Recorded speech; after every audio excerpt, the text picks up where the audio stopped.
Over the last year and a half, we've had a multitude of Yeezy 350 V2 colorways dropping, almost to a point of people getting tired of Yeezy releases, which I never thought would happen. The Yeezy 350 V2 is by far the most prolific Yeezy to ever drop, meaning that it's dropped many more times than any other Yeezy silhouette. Other than colorway changes and slight alterations to the heel tab, the shoe has remained largely the same as when it first released. Based on images released by Kanye himself, and also the fact that we're getting a brand new Yeezy 350 V2 release this weekend, I don't think the 350 V2 is going to stop anytime soon. This butter colorway is the next colorway to drop, and no, that is not a nickname, that is the official name of the sneaker from Adidas. I think it's obvious by this point that the hype on the Yeezy line is finally starting to die down, so that begs the question, can the butter colorway of the Yeezy 350 V2 reignite some of the Yeezy fanboy passion?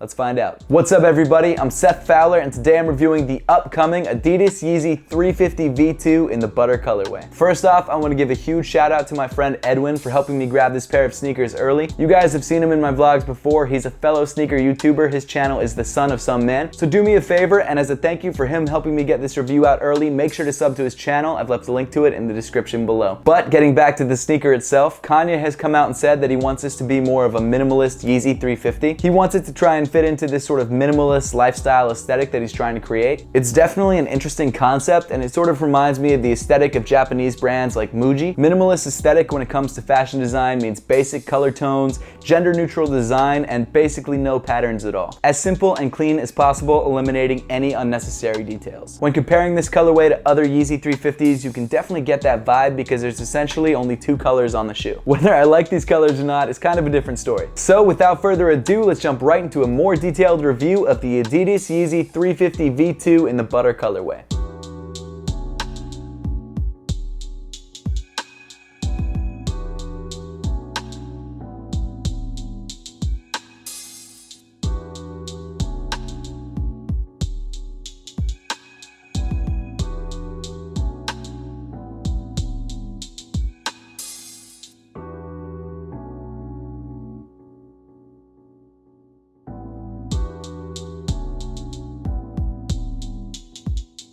Jumping right into the upper of the sneaker, even though the colorway and the pattern of the upper has changed, the materials have not. The upper of the Yeezy 350 V2 is still made up of two separate pieces of prime knit sewn together down the middle. The thickness and the texture of the prime knit hasn't changed at all from previous models. Around most of the upper, you've still got that rough prime knit texture, except where the stripes are on the lateral side, which even though you can't see them because they're the same color as the rest of the upper, they're still there. And the way you can tell is that the knit actually gets a little bit finer and a little bit smoother. In fact, you can even see the line down the middle that separates the two stripes. And if you look closely at an angle, you can actually see the SPLY 350 still stitched into the upper of the shoe. It's just an ever so slight raised texture. Just like the cream 350 V2 that released a little while back, there are no color variations anywhere on the prime knit upper. Like I said before, minimal aesthetic. One thing I was really surprised by when I got this shoe in hand is how different it looks from the pictures that are online. I thought it was going to be sort of a light tan cream colorway, but when you get it in hand, it's like really light highlighter yellow. And that, I've got to be honest, was a little disappointing. This is not exactly a colorway that I find easy to rock. In fact, I sort of find myself in the same situation that I found myself in with the Supermoon yellows.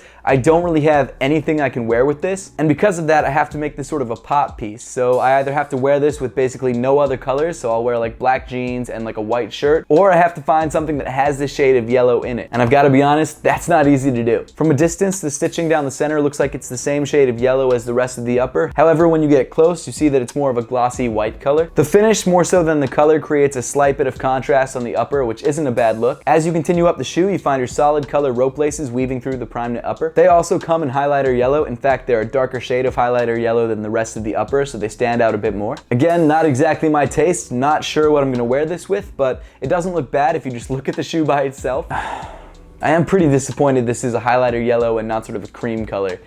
It's just, I don't know. I am really excited about the upcoming Sesame colorway though. I feel like that's closer to the color on the outsole and will definitely be easier to rock. Continuing up the shoe around the top of the ankle area, you've got this piece of fabric sewn around the top of the ankle in sort of a more tan shade of yellow, which I actually prefer to the rest of the upper. Moving inside the sneaker, on the back of the padded sock liner, you've got your Adidas 3 stripes in 3M. And then of course, rounding off the inside of the shoe, you've got your standard Yeezy 350 V2 insole with the Adidas branding and the Yeezy branding. If you were wondering, the insole also comes in butter yellow. As for fit, the Yeezy 350 V2 butter fits just like any other recent Yeezy 350 V2. For me, it's true to size. For you, it might be something different. If you've never worn a pair before, I definitely suggest trying a pair on, which shouldn't be too hard now because there's so many 350 V2s floating around. However, if you don't have that opportunity, you should be good going true to size. Continuing around to the back of the shoe, you've got your standard Yeezy 350 V2 pull tab. This is like the only feature that they changed on the Yeezy 350 V2s. Some pairs have them, some pairs don't. All the recent pairs do, but I definitely see how it's a little redundant because when you're pulling on the shoe, I usually use this tab and not so much this. I think this is purely aesthetic, but I'm not mad at it because they usually use it as a design detail to provide a little bit more contrast. On this colorway, I don't love it. They actually matched it to the color of the laces, which is that highlighter yellow that I don't love. It just stands out to me a little bit too much. Even though the upper is, yes, a highlighter yellow, it still has some sort of earthy tones to it, but this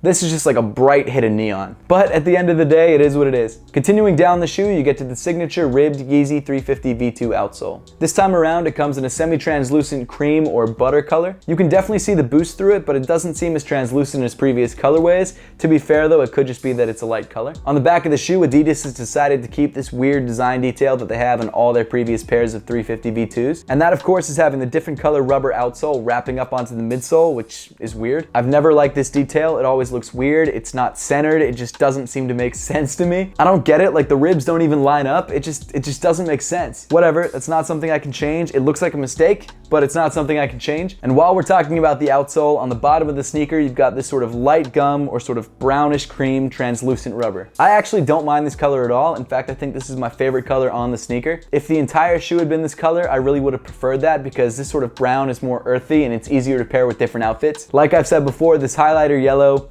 not easy to rock, but not a bad color. Of course, as we've come to expect from the Yeezy 350 V2, you've got a full-length boost midsole, which you can see through the bottom of the sneaker. That makes the ride of the sneaker incredibly comfortable, and when it's paired with this pretty soft and pretty breathable prime knit upper, overall, it's a very comfortable sneaker. The Butter Yeezy 350 V2 is a great sneaker, but I just don't think it does enough to revive the initial hype of the Yeezy line. The colorway itself isn't bad. I do love that he got rid of all the crazy patterns on the upper of the shoe. Those were my least favorite parts. I know Kanye and Adidas are planning to release a whole line of monochromatic Yeezy 350 V2s, which I'm actually pretty excited for. I think the shape of the silhouette itself is attractive enough and it doesn't need any of that sort of extraneous text or patterns or anything like that. Again, this colorway is not exactly my thing. I definitely prefer the Sesame colorway that's coming out in a couple months. This colorway isn't bad though, and the good news is if you're trying to cop, it's not too crazy limited. If you're really trying to grab a pair, enter a few raffles, stand in line, and you should be good to go. If you're unlucky and you aren't able to grab a pair on release day, resale isn't going to be bad at all, so you should be fine grabbing a pair that way as well. The Adidas Yeezy 350 V2 Butter colorway releases on Saturday, June 30th for $220. But that about wraps up the video for today. I'd love to know your thoughts on the Butter colorway of the 350 V2 and whether this excites you about the Yeezy line again or if this is just another Yeezy drop for you. So make sure to leave those comments in the comment section down below. I also dropped my initial unboxing of this sneaker on my IGTV at @RealSethFowler. It's also just my regular Instagram, so if you guys are following me already, you're good to go. If not,